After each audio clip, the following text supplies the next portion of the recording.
तो यहाँ पे एक सम है, एक बैलेंस शीट दिया, एक ट्रेडिंग पीएल बनाने बोला आपको, trading PL and balance sheet बनाने बोला है, और आपको एक ट्रायल बैलेंस दे के रखा। आपको यहाँ पे एक एक आइटम दिया है, पहले वो आइटम जज करते हैं कहाँ जाएगा, कैपिटल कहाँ जाएगा, बैलेंस शीट के लायबिलिटी में, LIC प्रीमियम,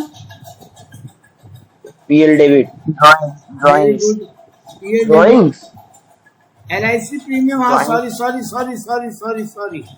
राइट हो, LIC premium, life insurance premium है बेटा, ये नॉर्मल इंश्योरेंस प्रीमियम नहीं है। लाइफ तो कभी बिजनेस का हो सकता है क्या, बिजनेस कोई सांस लेता हुआ इंसान है क्या, नहीं, तो ये कहाँ जाएगा, ड्राइंग बोर्ड के कैपिटल से माइनस हो जाएगा, हाँ ड्राइंग बोर्ड के कैपिटल से माइनस हो जाएगा। Plant and machinery, asset, stock in the beginning, opening stock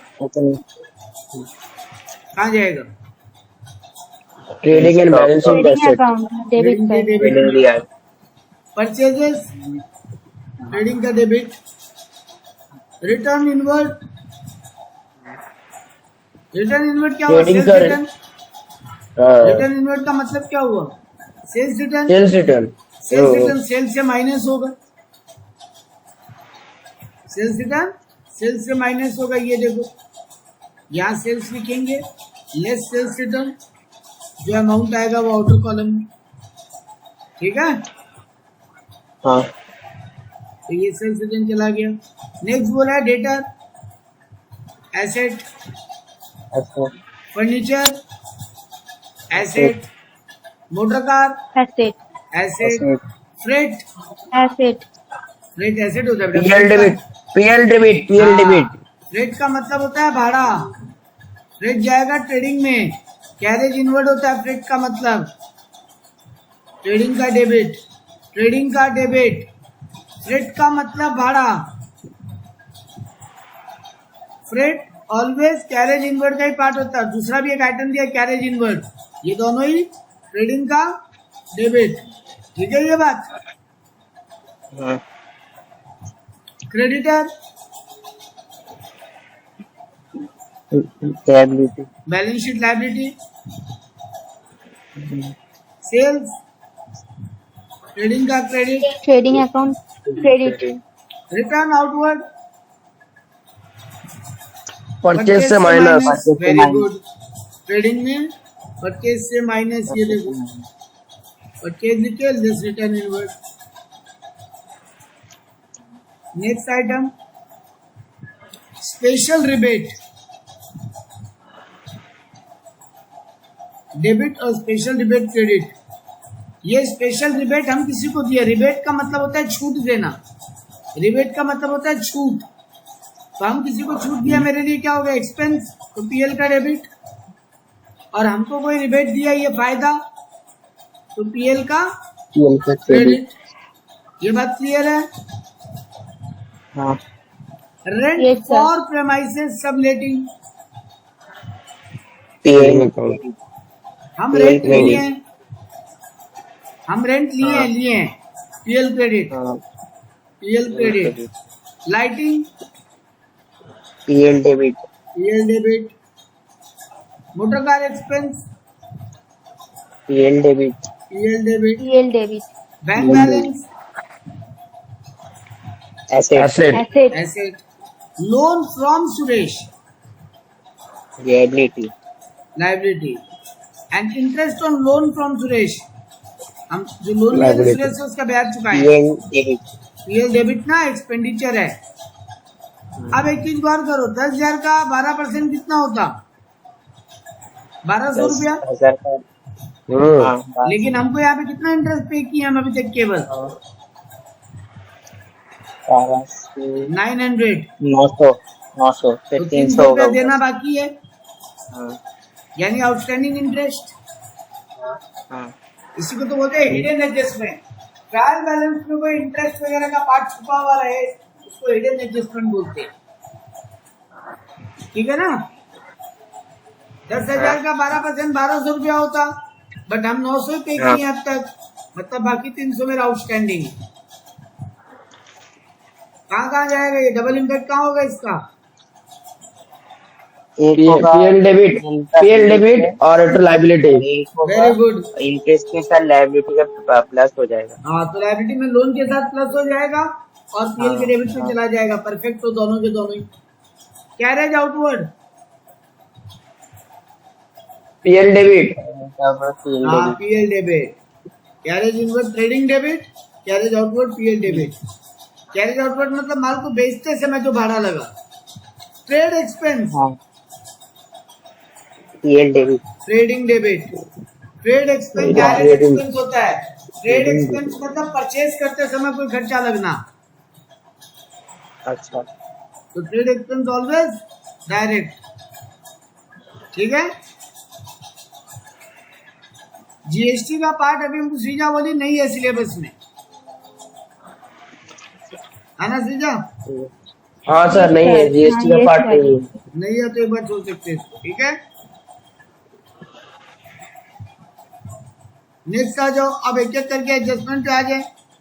पहले बोला है स्टॉक है 31 मार्च को, जिसका वैल्यूड है 25,000, लेकिन इसका रियलाइजेबल वैल्यू है 32,000। मतलब बुक वैल्यू है, कॉस्ट है इसका 25,000, लेकिन इसको मार्केट में बेच सकते हैं। सेल वैल्यू है इसका 32। कौन सा लेंगे? 25,000.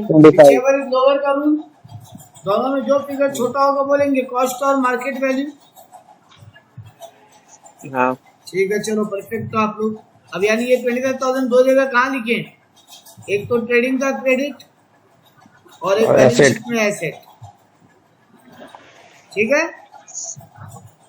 नेक्स्ट बोला गुड्स वर्थ ₹2,000 में डिस्ट्रीब्यूटेड एज फ्री सैंपल। 2,000 का गुड्स फ्री सैंपल में बांट दिए। फ्री सैंपल में तो बांटता है एडवर्टाइजमेंट। Very good. Advertisement. तो ये डबल इम्पैक्ट कहाँ होगा? परचेज से माइनस और पीएल का डेबिट होगा। Debit. Very advertisement. Good, very good. ये देखो परचेज से माइनस फ्री सैंपल और पीएल का डेबिट में ये रहा फ्री सैंपल एडवर्टाइजमेंट के नाम से। और क्लोजिंग स्टॉक ये रहा 25,000 और ये रहा बैलेंस शीट में 25,000। ठीक है। नेक्स्ट एडजस्टमेंट पे आए। नेक्स्ट बोला यहाँ पे गुड्स वर्थ ₹1,500 ये use for personal purpose by the proprietor. Drawing हो गया ड्राइंग। हाँ और गुड्स निकाला है यानी परचेज से माइनस होगा। परचेज से माइनस। परचेज से माइनस होगा और ड्राइंग बोल के कैपिटल से माइनस हो जाएगा। ये देखो परचेज से 1,500 माइनस हुआ और नीचे आएगा बैलेंस शीट में ड्राइंग बोल के। ये देखो एलआईसी को भी ड्राइंग में दिखाया और ये ड्राइंग ऑफ गुड्स भी ड्राइंग में दिखा दिया। ठीक है। नेक्स्ट आइटम पे है। नेक्स्ट बोला है depreciation of motor car 15%। Motor car का वैल्यू कितना है? कहाँ गया मोटर कार? ये रहा मोटर कार 40,000। 40,000 का 15% 6,000। तो 6,000 डेप्री है, इसका क्या करना है? 6,000 पीएल डेबिट, पीएल डेबिट और मोटर कार से माइनस हो जाएगा। Very good. एक हो गया मोटर कार से माइनस, ये रहा 6,000 और एक चला गया ये रहा मोटर कार का डेप्रिसिएशन 6,000। ठीक है। हाँ। नेक्स्ट यहाँ पे बोला है देखो motor car used partly for business and partly for domestic purpose. अब पार्टली में कितना बताया? 1/3 of the car expense include car depreciation is to be charge to the proprietor. तो 1/3 गाड़ी पर्सनल पर्पस के लिए यूज हुआ है और रिमेनिंग गाड़ी ऑफिशियल पर्पस के लिए यूज हुआ है 2/3। बात समझ में आया? ट्रीटमेंट हम बता रहे हैं। तुम्हारा गाड़ी है, तुम कुछ टाइम बिजनेस के लिए यूज करते हो, कभी कभी पर्सनल यूज भी करते हो। तो जो पर्सनल यूज करते हो वो तो ड्राइंग हो गया और जितना ऑफिस के लिए यूज करते हो वो बिजनेस का एक्सपेंडिचर माना जाएगा। तो यहाँ पर दो एक्सपेंडिचर मोटर कार से कनेक्टेड है, एक तो डेप्रिसिएशन और एक यहाँ रहा मोटर कार एक्सपेंस 6,300, है ना। एक तो डेप्रिसिएशन 6,000 और एक मोटर कार एक्सपेंस 6,300, दो खर्चा मोटर गाड़ी से कनेक्टेड है, तो दोनों का ही 1/3 और 2/3 में डिवाइड करना पड़ेगा।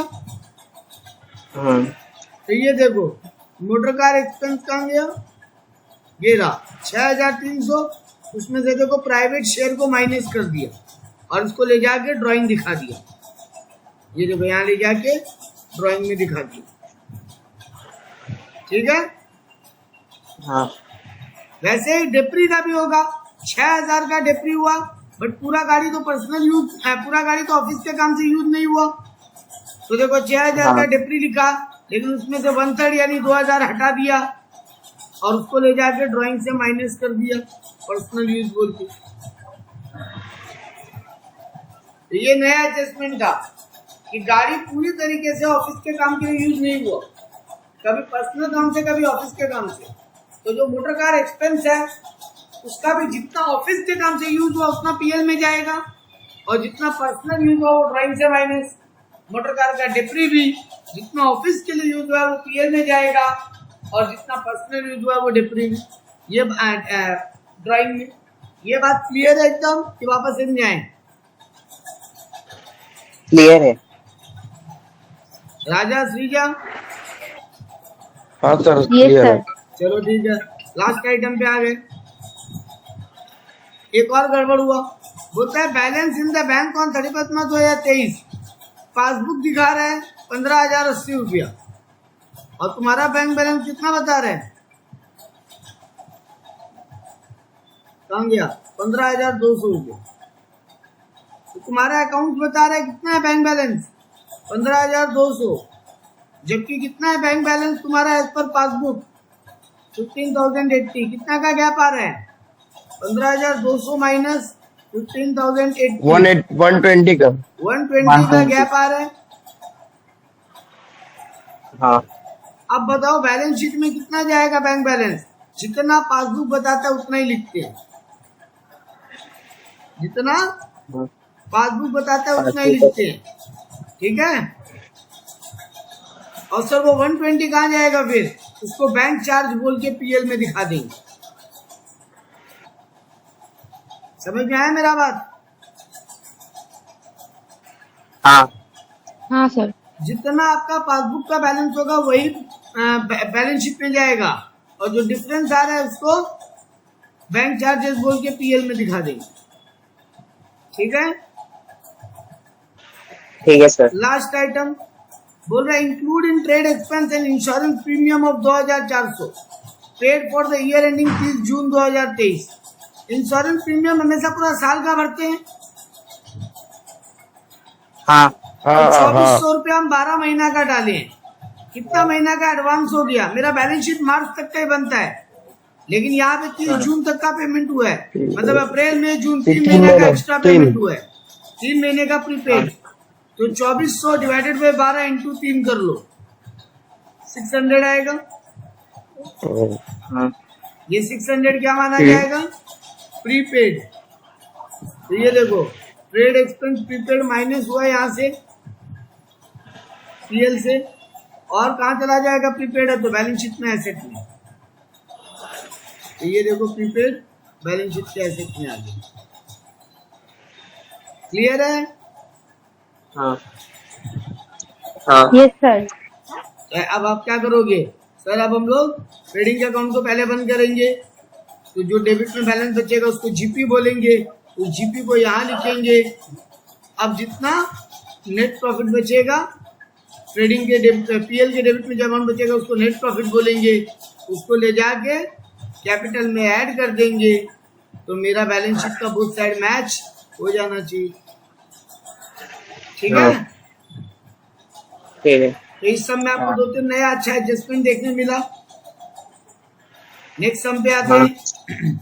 एक और सम आपको एक ट्रायल बैलेंस दिया है, बोला ट्रेडिंग पीएल और बैलेंस शीट बना के दिखाओ 31 मार्च 2023 के लिए। तो ये देखो यहाँ पर आपका वही ड्राइंग, तो ये तो कैपिटल से माइनस होगा, परचेज ट्रेडिंग के डेबिट में जाएगा, कैरेज इनवर्ड ट्रेडिंग के डेबिट में जाएगा। हम देखो फटाफट बोल के लिख रहे हैं क्योंकि हमको एडजस्टमेंट पे जाना जरूरी है। ये पुटिंग तो अब आप लोग कर ही ले रहे हो, है ना। हाँ तो हम इसीलिए फटाफट लिख रहे हैं, कोई आइटम पे डाउट लगे तो हमको बोल देना, तो फिर से डिस्कस कर लेंगे।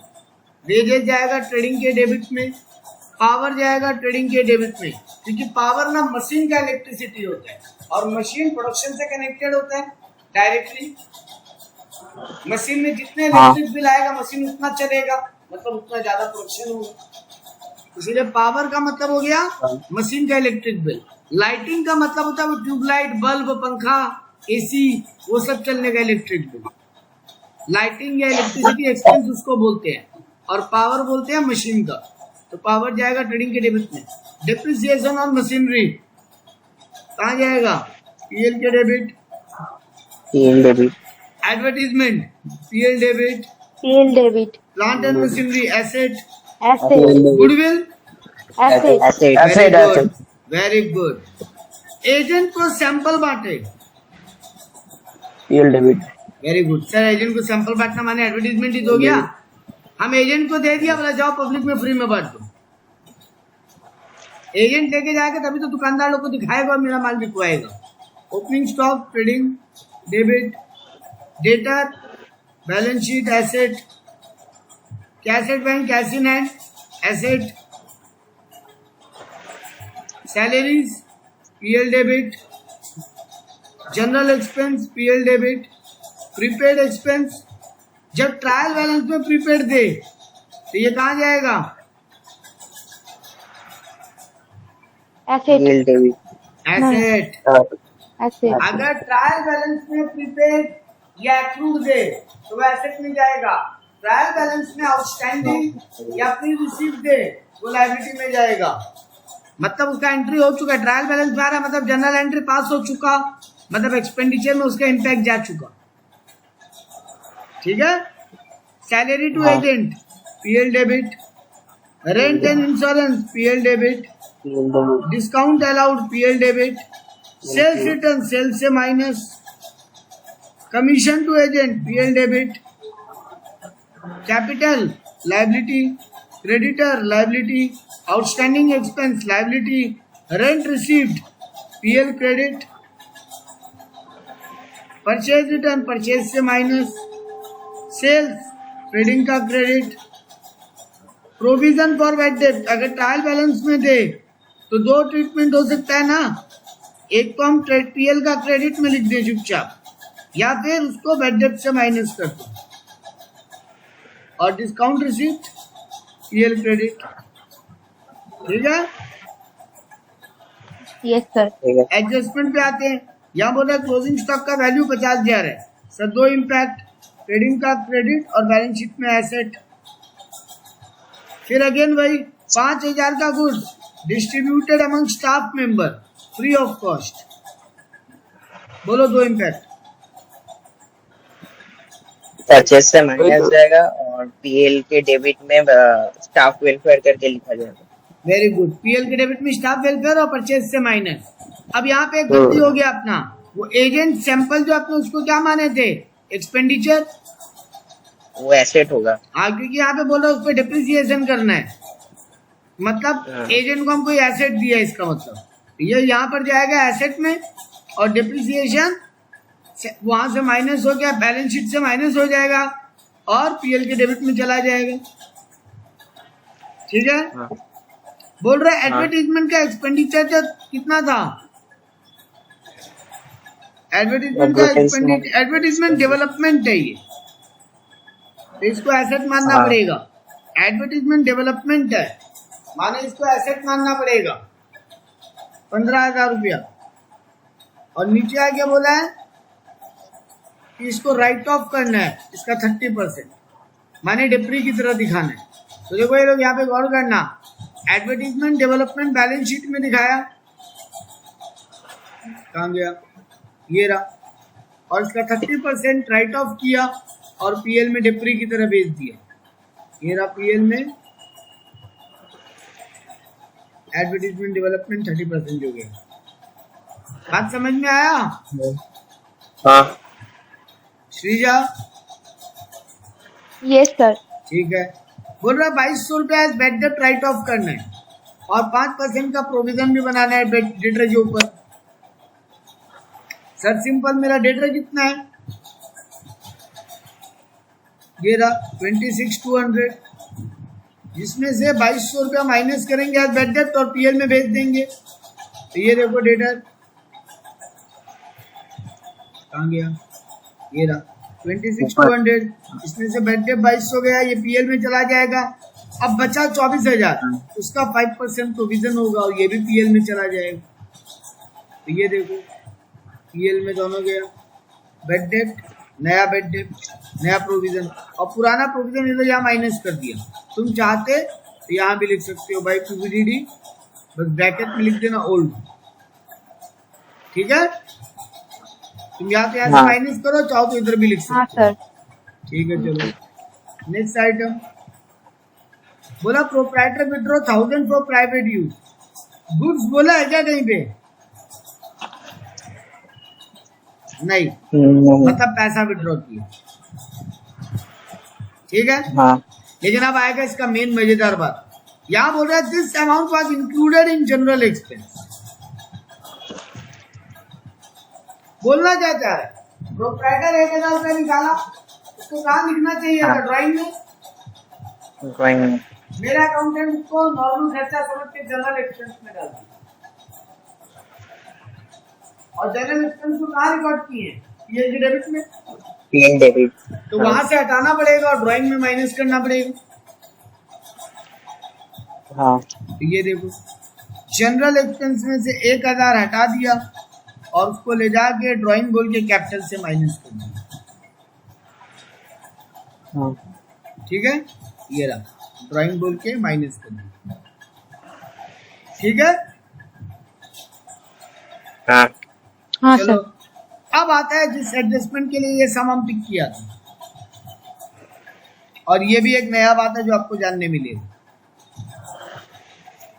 मैनेजर को देखो क्या हुआ, 5% हम कमीशन देंगे, नेट प्रॉफिट का 5%, वो भी आफ्टर चार्जिंग हिज कमीशन। तो पहले एक काम करेंगे, ट्रेडिंग अकाउंट को बंद कर लेंगे आराम से। तो ट्रेडिंग को डेबिट क्रेडिट माइनस करके जीपी आया मेरा, वो जीपी हम ले जाके लिख दिए यहाँ पे। अब और दो आइटम है यहाँ पे, 2,000 और 3,500, तो कितना हुआ 147,100 प्लस 2,000 और 3,500, मतलब और 5,500, इसका टोटल आ रहा है क्रेडिट साइड का 152,600। अब उसमें से माइनस क्या क्या कर दिया हम, पहले मैनेजर कमीशन छोड़ के बाकी सब खर्चा माइनस कर लो। मतलब ये 2,000 का डिप्री, 47 का सैलरी, 16,000 का जनरल एक्सपेंस, 21,000 का सैलरी, 23,000 का रेंट, 7,000 का डिस्काउंट, 3,200 रुपया कमीशन, स्टाफ सैलरी 5,000 और बेड डेप 1,400 रुपया, एडवर्टीजमेंट 4,500 और डिप्रिसिएशन 1,500। यहाँ तक का पहले माइनस कर लो, यह आएगा 21,000 रुपये, मतलब 152,600 में ये सब माइनस कर लो, कितना आएगा 21,000। हाँ उस 21,000 को यहाँ पे लिख लो एक बार। अब क्या बोला है देखो, मैनेजर को कमीशन किस पे देंगे, नेट प्रॉफिट का 5%, वो भी उसका कमीशन माइनस करने के बाद जो नेट प्रॉफिट है, आफ्टर चार्जिंग सच कमीशन। अब हमको क्या करना चाहिए, मेरा शॉर्टकट बुद्धि क्या था, 21,000 इंटू 5/105 मैनेजर का कमीशन आ जाए। अगर यही बिफोर चार्जिंग बोला होता तो 21,000 इंटू 5/100 कर देते। फॉर्मूला क्या होता, नेट प्रॉफिट जो आ रहा है इंटू रेट बाई 100, अगर बिफोर चार्जिंग कमीशन बोला है। लेकिन यही अगर बोला आफ्टर चार्जिंग तो फॉर्मूला हो जाएगा net profit into rate by 100 plus rate, ठीक है। हाँ ये सबको क्लियर है, क्योंकि यही एडजस्टमेंट के लिए सम करवाए हैं। हाँ सर। तो 21,000 इंटू 5/105 किए, देखो 1,000 का कमीशन आया। अब बचा हुआ नेट प्रॉफिट को कैपिटल में ऐड कर दीजिए, बस यही ट्रीटमेंट है, बचा हुआ नेट प्रॉफिट कैपिटल में चला जाए। हाँ ये बात सबको क्लियर हुआ? हाँ यस सर। Very good. एक सम और है, फटाफट देख लेते हैं। कैपिटल वही, liability, plant and machinery, asset, depreciation. Sir last वाला हाँ बोलो। अच्छा एक बज गया। Sir sorry, last sorry। हाँ क्या क्या बोला? दे द कंटिंजेंट लाइबिलिटी ऑफ बी से in respect of court case. Contingent liability क्या होता है ये वर्ड सुने हो पहले? नहीं। सुनना बहुत मजेदार वर्ड है, बहुत काम का वर्ड है। कंटिंजेंट लायबिलिटी का मतलब वो लायबिलिटी जो डिपेंड करता है हमको देना पड़ेगा या नहीं, वो किसी और बात पे डिपेंड करता है। कंटिंजेंट वर्ड का मतलब होता है हैपनिंग और non happening of something depends upon happening और non happening of some other thing. मतलब किसी बात का होना या नहीं होना किसी और बात के होने या नहीं होने पे डिपेंड करता है। जैसे यहाँ पे क्या बोला, 20,000 का कंटिंजेंट लायबिलिटी है क्योंकि कोर्ट में एक केस चल रहा है। मेरे को एक बात बोलो, ये लायबिलिटी हमको देना पड़ेगा या नहीं देना पड़ेगा, किस बात पे डिपेंडेंट है? कोर्ट का फैसला क्या आता है? कोर्ट अगर मेरे फेवर में डिसीजन दिया तो क्या ये लायबिलिटी हमको देना पड़ेगा? नहीं। और नहीं। कोर्ट मेरे अगेंस्ट में आंसर दे दिया तब देना पड़ेगा। Very good. इसका और एक बढ़िया एग्जांपल बताते हैं। मान लो कस्टमर मेरा कंपनी से कोई प्रोडक्ट लेके गया और वो प्रोडक्ट मान लो मोबाइल लेके गया मेरा कंपनी का, और वो मोबाइल ब्लास्ट हो गया उससे बात करते थे। वो मेरे कंपनी पे केस किया कि कंपनी का फोन खराब था, उसके कारण मेरे को इंजरी हो गया। वो कोर्ट में गया। अब बाबू कोर्ट का ये लायबिलिटी हमको देना पड़ेगा या नहीं देना पड़ेगा? हम बोलेंगे कि नहीं कस्टमर का गलती से फोन ब्लास्ट हुआ, और वो बोलेगा नहीं कंपनी का प्रोडक्ट खराब था। दोनों एक दूसरे पे यही बोलेंगे। अब कोर्ट डिसीजन लेगा। कोर्ट अगर मान लिया कस्टमर का गलती था तो ये लायबिलिटी नहीं देना पड़ेगा कंपनसेशन। हाँ। और अगर कोर्ट बोला नहीं तुम्हारा फोन ही गड़बड़ था तब फिर हमको कंपनसेशन देना पड़ेगा। इसी बात को बोलते हैं कंटिंजेंट लायबिलिटी। वो लायबिलिटी जो किसी बात पे डिपेंडेंट है, देना भी पड़ सकता है नहीं भी देना पड़ सकता। ये कहीं भी नहीं आता बैलेंस शीट या ट्रेडिंग या पीएल। अब सॉल्यूशन बता रहे हैं इसका, ये कहीं भी नहीं आता। सर ये कहाँ आएगा? इसको बैलेंस शीट के बाद नीचे नोट बोल के अलग से लिखेंगे। ये देखो ऐसे नोट बोल, there is a contingent liability in respect of court case. ये ट्रेडिंग पीएल बैलेंस शीट में कहीं नहीं आएगा। मेरा बात क्लियर? हाँ हाँ सर। अच्छा एक बात अब और बोलना भूला था, वो जो मैनेजर कमीशन है वो यहाँ तो लिख दिए 1,000, और एक इम्पैक्ट कहाँ आएगा? सर अब तक दिए नहीं है, देना बाकी है। Yes very good. तो वो आउटस्टैंडिंग मैनेजर्स कमीशन बोल के भी बैलेंस शीट में लायबिलिटी में चला जाएगा। ये रहा। और कंटिंजेंट लायबिलिटी कहाँ जाएगा? सर कहीं नहीं जाएगा सम्स में। सम्स खत्म होने के बाद अलग से नोट बोल के लिखती है, क्योंकि अब ये लायबिलिटी तो श्योर ही नहीं है ना बेटा, देना पड़ेगा कि नहीं। तो अभी हम उसको अपना लायबिलिटी कैसे मान ले बैलेंस शीट में? ठीक है? हाँ। क्लियर है सबको? चलो ठीक है, लास्ट सम कर लेते हैं। देखो यहाँ पे वही कैपिटल लायबिलिटी में जाएगा, प्लांट एंड मशीनरी एसेट में, डिप्रिसिएशन ट्रायल बैलेंस में दिया है, कहाँ जाएगा? एसेट से माइनस की पीएल का debit. Very good, PL debit. Very good. Repairing of plant PL debit. Wages trading debit. Salary PL debit. Income tax drawing से माइनस, कैपिटल से माइनस ड्राइंग बोल के। Cash in and cash at bank asset, land and building asset, depreciation on building PL debit. Purchases trading debit. Purchase return purchase से minus होगा। Sales trading credit. Bank overdraft नया item liability. Very good, very good. Accrued income asset liability. Prepaid. अच्छा prepaid और ये नहीं ठीक है ठीक है। इधर दिक्कत हो रहा है, इधर ये एसेट क्यों है, इधर थोड़ा दिक्कत हो रहा है। कौन सा? ये एक्टिव इनकम एसेट क्यों है बेटा? एक्रूड मतलब बाकी है। सुनो मेरा बात, अच्छा। मेरा बात सुनना आराम से। 4 वर्ड है ना बेटा, outstanding, accrued, prepaid, pre received. हाँ। आउटस्टैंडिंग और एक्रूड दोनों का मतलब एक ही होता है, बाकी है। अब क्या बाकी है, देना बाकी कि लेना बाकी? वो सर साथ वाला वर्ड बता। अगर आउटस्टैंडिंग एक्सपेंस बोलते हो, खर्चा कभी लेना बाकी हो सकता है क्या? नहीं। एक्सपेंडिचर देते ही हो ना बेटा, हाँ तो वो देना बाकी हो। और एक्रूड इनकम है, एक्रूड का मतलब होता है बाकी है, इनकम मिलना बाकी है। हम तुम्हारा काम कर दिया बट तुम मेरे को अब तक इनकम नहीं दी, मेरे लिए वो क्या है? हाँ एसेट। अब क्या मेरा तुमसे लेना? मान लो तुम्हारा माल बिकवा दिया बट तुम हमको अब तक कमीशन नहीं दी,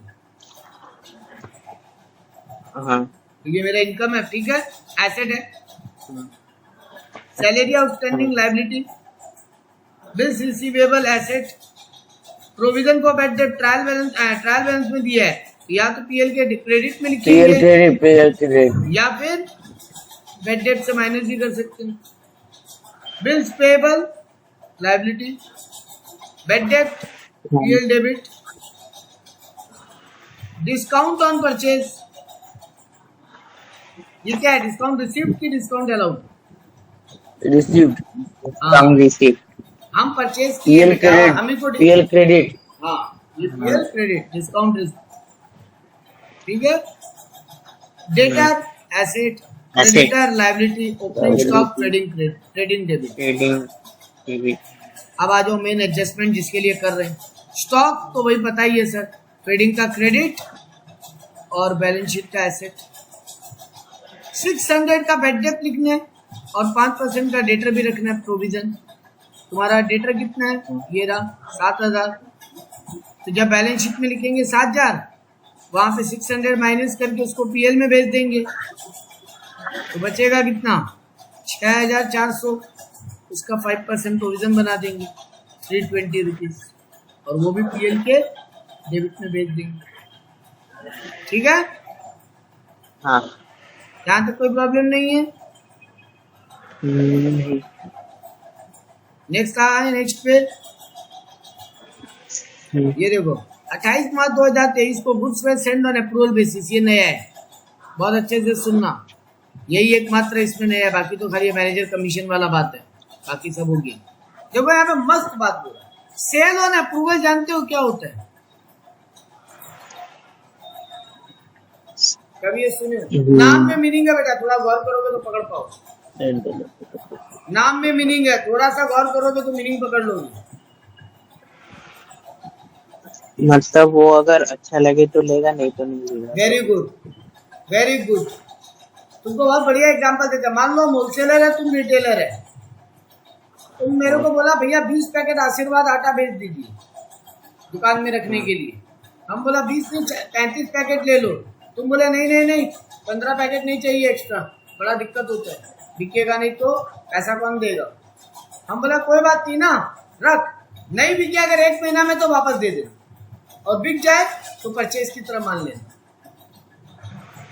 तो ये मेरे लिए सेल कब होगा? जब तुम अप्रूवल देगा या फिर वो टाइप पूरा हो गया। देखो 3 बात होता है, मान लो तुमको कोई सामान दिया और बोला 7 दिन में बता देना, तुम रखेगा तो, नहीं भी रखेगा तो।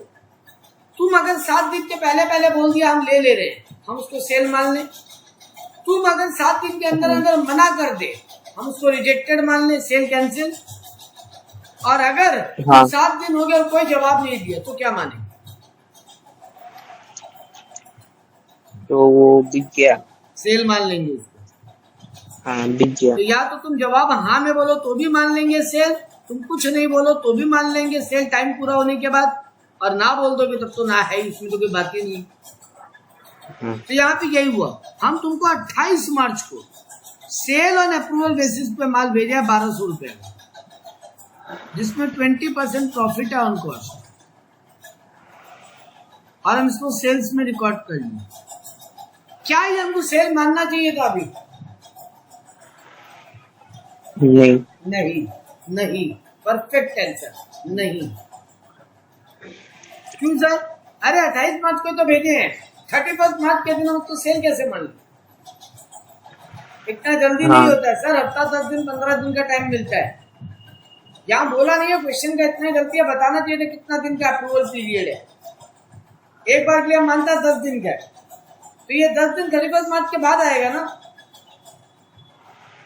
हाँ तो 31 मार्च के दिन हमको उसको सेल नहीं मानना चाहिए था, हाँ बट मेरा अकाउंटेंट उसको सेल मान ली।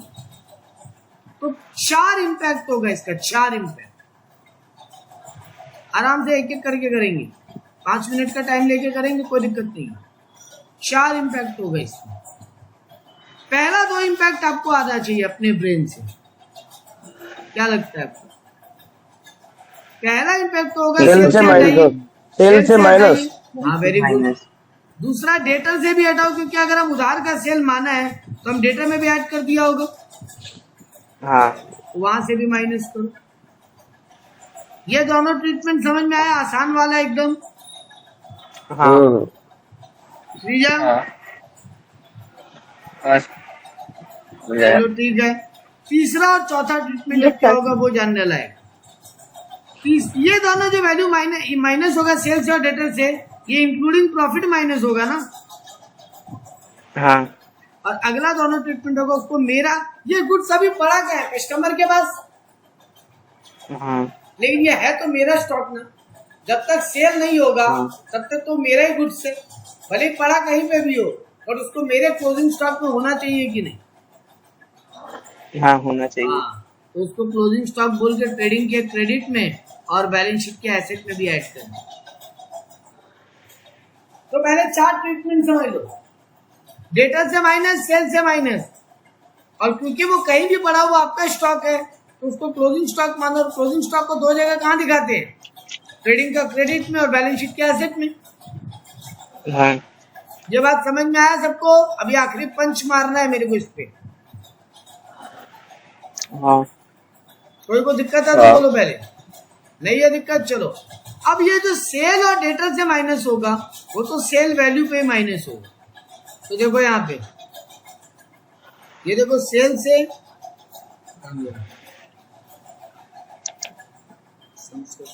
अच्छा ऊपर है सर, ये देखो सेल से पूरा 1200 माइनस हुआ, और डेटर से भी देखो पूरा 1200 माइनस हुआ। कहाँ गया डेटर? ये देखो डेटा से भी पूरा 1200 माइनस हुआ। ठीक है, अब आओ तो बाकी दोनों इम्पैक्ट पे। क्लोजिंग स्टॉक में क्या बोल के ऐड होगा?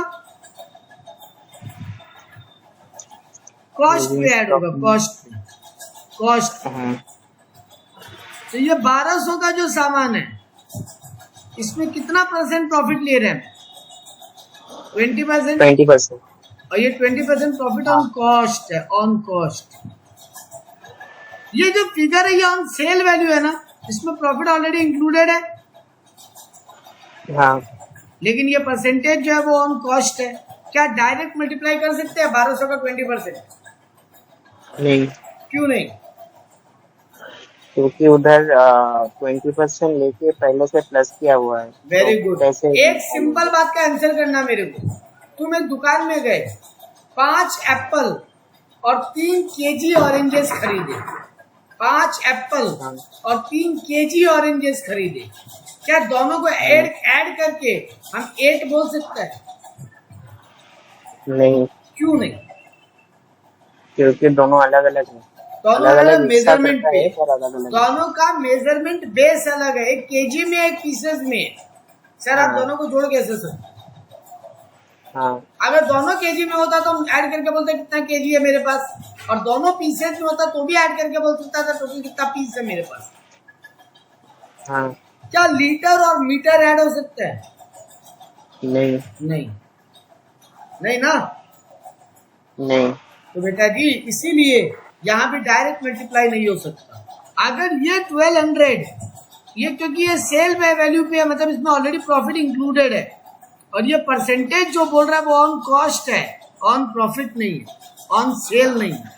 अगर ये 20% प्रॉफिट ऑन सेल बोला होता ना तो आप 1200 का डायरेक्ट 20% निकाल के कॉस्ट निकाल लेते।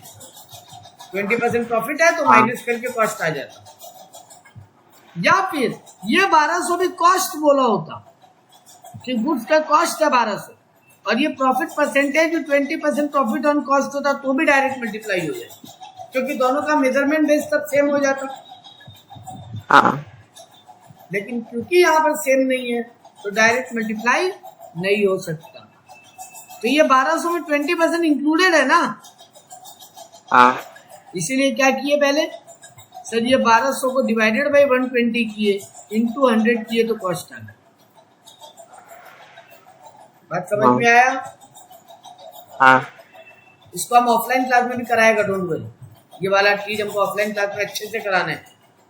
नेक्स्ट सैटरडे वाला ऑफलाइन क्लास हम सबको लिख देंगे, कोई मिस नहीं करे, क्योंकि छोटा छोटा 4-5 ट्रिक्स करवाना है, लेकिन बहुत मजेदार ट्रिक्स होगा वो आपके लिए, आपका लाइफ लॉन्ग जिंदगी भर काम आने वाला ट्रिक्स होगा। खाली इस चैप्टर में नहीं, कई जगह काम आएगा आपका लाइफ में। तो ऐसा 4-5 ट्रिक हमको आपको कराना है सैटरडे क्लास में। ये वाला सबको हाँ। समझ में आया? नहीं भी आया तो चिंता मत करो, हल्का फुल्का समझ के रखो, सैटरडे क्लास में और अच्छे से करेंगे इसको। मेरा आज इसीलिए आने का बहुत मन था, लेकिन इतना बारिश था कि हम अपने कान के साथ रिस्क नहीं ले पाए, वरना हम आ जाता, क्योंकि हमको ये पार्ट करवाना है आपको। यहाँ पे क्या हुआ, 1200 डिवाइडेड बाई 120 इंटू 100 किए, 1000 आ गया, तो वो क्लोजिंग स्टॉक में ऐड कर लिए। देखो 6000 प्लस 1000 7000 आ गया, और यही मेरा बैलेंस शीट में चला। दिक्कत नहीं यहाँ तक समझ में आया सबको? हाँ जी हाँ सर। नेक्स्ट ट्रीटमेंट बोला 240 पेड, क्योंकि यहाँ पे इसको रब करते marker 240 paid on rent, paid as rent, debited to landlord account and are included in the debtor. हम रेंट दिए गलती से डेटर में ऐड कर,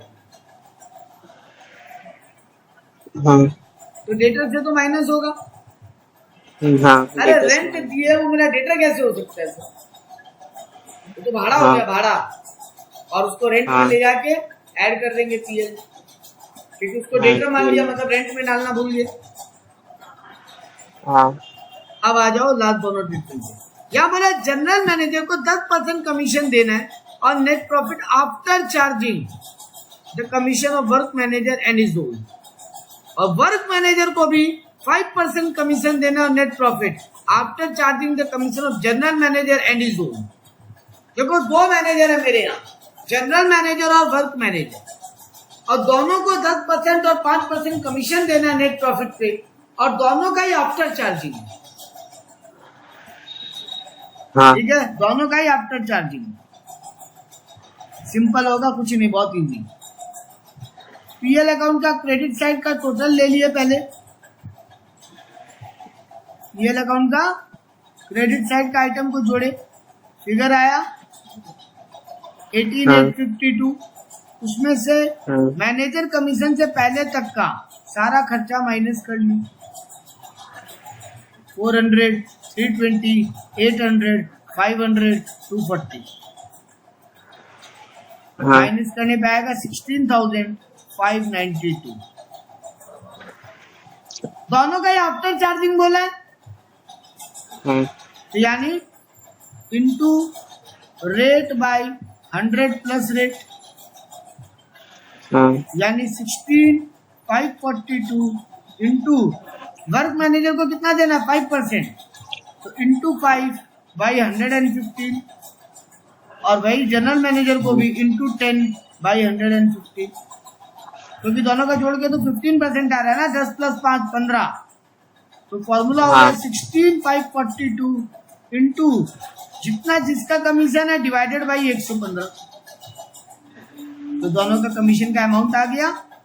अब उसको माइनस किए तो फाइनल नेट प्रॉफिट आ गया, जो बैलेंस शीट में कैपिटल में ऐड हो जाएगा। और ये दोनों का जो आ रहा है कमीशन, ये मेरा आउटस्टैंडिंग कमीशन बोल के बैलेंस शीट में चला जाएगा। समझ में आया हाँ सबको? ठीक है, ये तो आपका 3 सम जो हमको आपको कराना है, ठीक है। चलो थैंक यू। इसका वीडियो मिल जाएगा और सैटरडे क्लास में मिल जाएगा। और आपका जो ये कॉमर्स वाला है उसका एक पार्ट हम करा दिया था, खाली आउटसोर्सिंग बचा हुआ था, हम पूरा का वीडियो बना के दे देगा।